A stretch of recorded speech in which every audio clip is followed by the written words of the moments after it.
आप देख रहे हैं भारत 47 न्यूज। सुप्रीम कोर्ट ने हाई कोर्ट का जो निर्णय था जिसमें ये कहा गया था कि मदरसा बोर्ड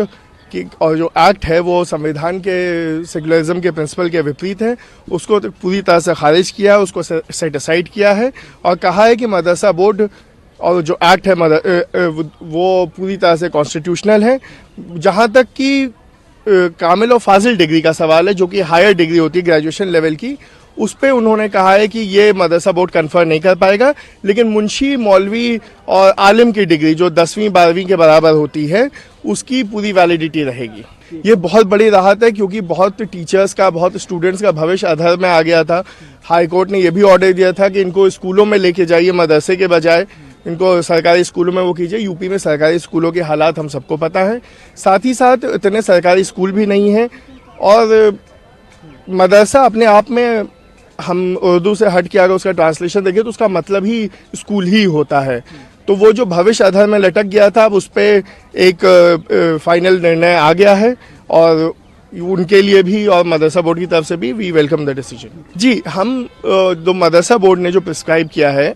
जो करिकुलम, वो एनसीईआरटी और यूपी बोर्ड के बराबर है, जहाँ तक कि इंग्लिश, हिंदी, साइंस, मैथमेटिक्स, इन सब का, ज्योग्राफी, इनका सवाल है। बस एक अलग से इस्लामिक इंस्ट्रक्शन दिया जाता है जो कि एक संवैधानिक अधिकार है जनता का, जो मुस्लिम है खास करके उनका, कि वो उसकी एजुकेशन पाएं, तो उसको मेंटेन किया हुआ है और उसमें कोई बदलाव नहीं है। देखिए, अभी डिटेल जजमेंट आएगा, अभी प्रोनाउंसमेंट ही हुआ है और प्रोनाउंसमेंट में उन्होंने सीधा पूरी तरह से उस जजमेंट को सेट असाइड किया है, कहा है कि वो सेकुलरिज्म के कॉन्सेप्ट के विपरीत नहीं है और हम इस फैसले का बहुत वेलकम करते हैं। सुप्रीम कोर्ट ने मदरसा बोर्ड के मामले में अपने फैसले में कहा है कि मदरसा एक्ट 2004 जो है वो पूरी तरह से कॉन्स्टिट्यूशनल है। इलाहाबाद हाई कोर्ट ने जिसको जो है अनकॉन्स्टिट्यूशनल घोषित कर दिया था, सुप्रीम कोर्ट ने हाई कोर्ट के फैसले को आज जो है निरस्त कर दिया और मदरसा एक्ट को पूरी तरह से कॉन्स्टिट्यूशनल बताते हुए ये कहा है कि मदरसा में जो भी एजुकेशन दी जा रही है वो सारी क्वालिटी एजुकेशन है। एनसीपीसीआर ने जो क्वेश्चन किया था, एनसीपीसीआर के क्वेश्चन को दरकिनार करते हुए ऑनरेबल सुप्रीम कोर्ट के ऑनरेबल चीफ जस्टिस की अध्यक्षता में 3 जजों ने मदरसा एक्ट को पूरी तरह से जो है वैधानिक माना है, कॉन्स्टिट्यूशनल माना है। इलाहाबाद हाई कोर्ट ने अपने फैसले में जाकर के इस चीज की केवल गणना किया कि मदरसे में केवल और केवल धार्मिक किताबें पढ़ाई जाती हैं, उससे हट करके कोई भी किताब नहीं पढ़ाई जाती है, जिसके आधार पर इलाहाबाद हाई कोर्ट ने मदरसा एक्ट को अनकॉन्स्टिट्यूशनल घोषित कर दिया था। लेकिन जब सुप्रीम कोर्ट ने सारे पक्षों को सुना तो मदरसा एक्ट में सारे प्रोविजंस मेंशन हैं कि सारे सब्जेक्ट पढ़ाए जाते हैं, इसलिए ऑनरेबल सुप्रीम कोर्ट ने इलाहाबाद हाई कोर्ट के फैसले को निरस्त करते हुए मदरसा एक्ट को कॉन्स्टिट्यूशनल घोषित किया है और इसके साथ साथ सरकारों को दिशा निर्देश जारी किया है कि यदि मदरसा में कोई क्वालिटी एजुकेशन नहीं हो रही है तो क्वालिटी एजुकेशन को मेंटेन करने के लिए रेगुलेशन ला सकती है। अब टीचर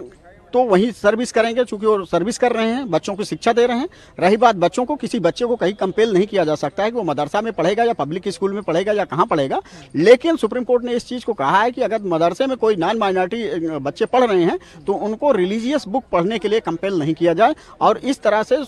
मदरसे में जो बच्चे पढ़ रहे हैं, जो टीचर हैं, जो इंफ्रास्ट्रक्चर है, सारा का सारा उसी तरह से है जैसे कि मार्च 2024 के पहले इलाहाबाद हाई कोर्ट के फैसले के पहले था। देखिए, बहुत अच्छा फैसला है और इस फैसले का सुप्रीम कोर्ट के मैं ऑल इंडिया शिया फसला बोर्ड की जानिब से इसका वेलकम करता हूं कि मदारिस अरबिया को जिस तरीके से सुप्रीम कोर्ट ने वैध करार दिया है और जिस तरीके से इसको मदरसों को बंद करने की और मदरसों को पूरी तरीके से तबाह बर्बाद करने की पूरी कोशिश की गई थी, लिहाजा मदारिस अरबिया का मुल्क की आज़ादी में अहम योगदान रहा है और मदारिस अरबिया ने हमें IAS दिए हैं, IPS दिए हैं, PCS दिए हैं, गवर्नर्स दिए हैं। इस मुल्क की आज़ादी में हमारे मदारिस का अहम योगदान है, लिहाजा मैं सुप्रीम कोर्ट को सैल्यूट करता हूं उनके इस बेहतरीन फैसले के लिए। आप देख रहे हैं भारत 47 न्यूज।